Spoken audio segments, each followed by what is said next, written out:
Hey, so welcome back, everybody. My name is Mr. Reality, and I'm joined with psychic medium Liz Cross. Liz, how are you doing? Oh, great. Thank you. Go ahead and let them know the trigger warning on this So, one. yes, that in case you're triggered by sadness and painfulness, you may not want to listen to this. I thought we'd bring in the energy of a baby who died only after a couple of days on the earth plane and see what they could tell us about that journey and about what they knew and about what life lessons they were passing on. So, this is our daughter, January 29th, January 30th, 1974, Jill Annette Ackerman. And I just found this on findagrave.com. So I wonder if we can bring in the energy of Jill Annette Ackerman and see what she presents herself as.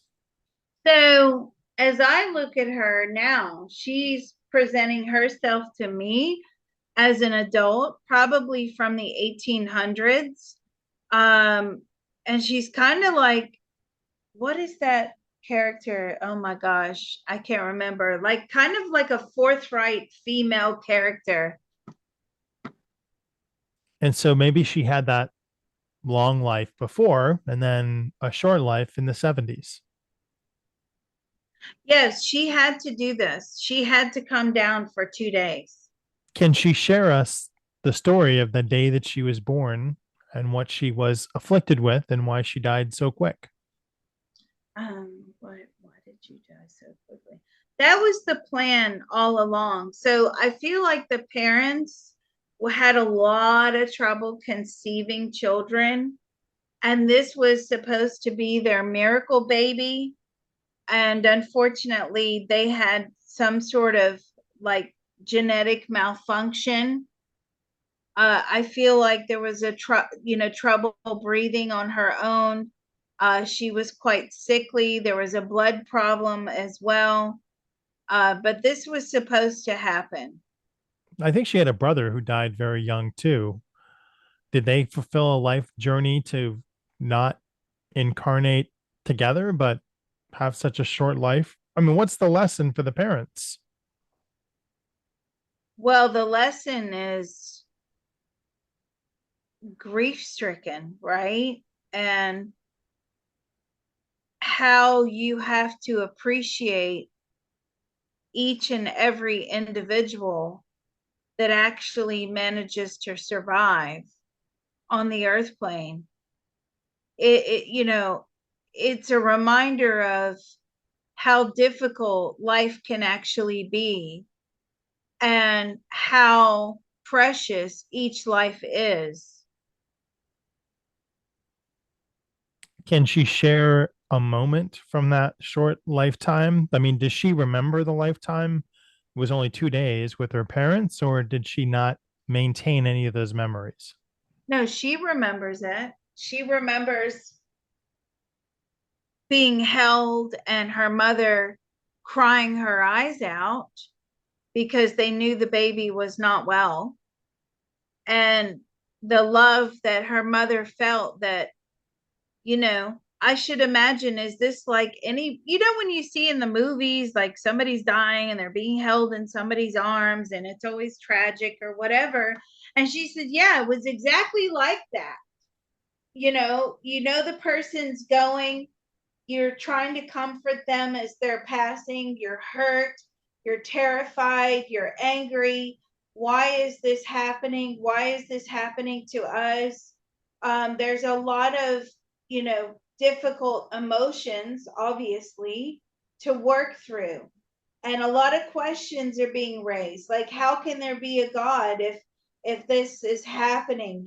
Why is source so cruel? Why, that's one of the ultimate grief stricken events, is having a child and losing that baby like that. And yet we used to have so much of that in the past. I mean, we Right. still have it now, but if you think about those large families she's telling me, we've come a long way. Those large families would often have three, four, maybe even five stillbirths, right? And yet they kept going. They kept trying to have children. And I'm saying, but even back then compared to 1974, I'm sure it was just as painful. And she says, absolutely, it was. Does she have any memories from gestation or being inside of her mother's womb? How much of a, aware of outside was she? She remembers her mother was always singing. Her mother was very happy that she was on the way, but she knew that what the life was going to entail. She knew that it was going to be cut short. And that was it a life plan lesson that she had to fulfill with the family, and or is this always family always been in her soul path or soul group? No, this was not a soul group, soul path, life family, right? This was, oh, I'll be the one to come down and give you that lesson. Yeah, sign me up, right? And she actually felt very sad when she left the earth plane because she left these people so distraught. There's a lack of self forgiveness there as well. She didn't realize the impact that it would have on everyone involved that she was gone, even though they barely knew her, right? I Right. mean, you don't really get to know the child and its personality. Even though the personality is laid down at such a young age, you pretty much know the personality from the age one or two. If they're an early riser, they're always going to be an early riser. If they're happy, they're usually always going to be happy. You know what I mean? So they didn't even really get to know her, but yet they loved her so much unconditionally. And that was a difficult lesson for her soul leaving the earth plane. Like, oh, I'm a horrible, why would I do this? Why would I agree to have this experience as well? So it was actually like a cross contamination on the pain scale. Is there a long line of people in line to come down to earth for a couple of days because they think that it will help them in their soul journey? I don't feel that there is a long line of people. I feel that that's reserved for very special people. Most people or most souls, they don't like this type of lesson. They don't like it. So, what message would Jill like to convey to people, maybe share with other parents who've experienced a similar loss? That the loss is never permanent. This is whatever, whatever the age of the loss is never permanent. And I see what she means when she says that, because it's only loss in the current lifetime. It's not a permanent loss. We think of the here and now as permanent, right? This is it. This is our only lifetime. What are we always told? You only live once. That's actually not true. So YOLO. yeah, it's not permanent.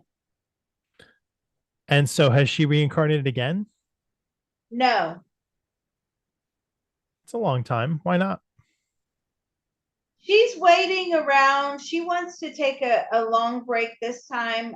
She wants to come in around 2050. The world is going to look very different to what it does now, and she's excited for those changes. How can she see what the world looks like in 2050? Is there no time over there? How can you see what? She has the all-knowing.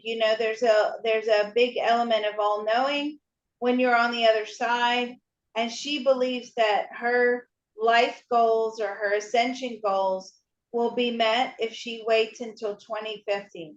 What's different in 2050 that we would not recognize today? What's different in 2050 that we would today? Well, we're going to have a total tech takeover, right? It's everything's going to be so tech. Not if we live off the grid. Will there be people living off the grid? Yes, there will, but they're not going to be able to, like, when you live off the grid, that means like literally growing your own food, not interacting with the wider world. There will be no cash. So I don't know how, unless you're with horse and cart, I don't know how you would do that. What can the people that are experiencing a significant loss like this do to heal and move forward? Um, well, they have to work through all their emotions, right? This is horrific. And it's important to work through all the emotions. And then I do feel part of the lesson is when you go on and you do have another child, you value that child so much more than what you possibly would have. All right, Jill Annette Ackerman, thank you so much. That was really I hope people found this, insightful. I really do, because this is hard. This is hard. There'll be people out there listening that have lost children, had miscarriages. It's not easy, but I think we delivered the message well. So thank you for bringing this to the channel. Thanks. Bye bye.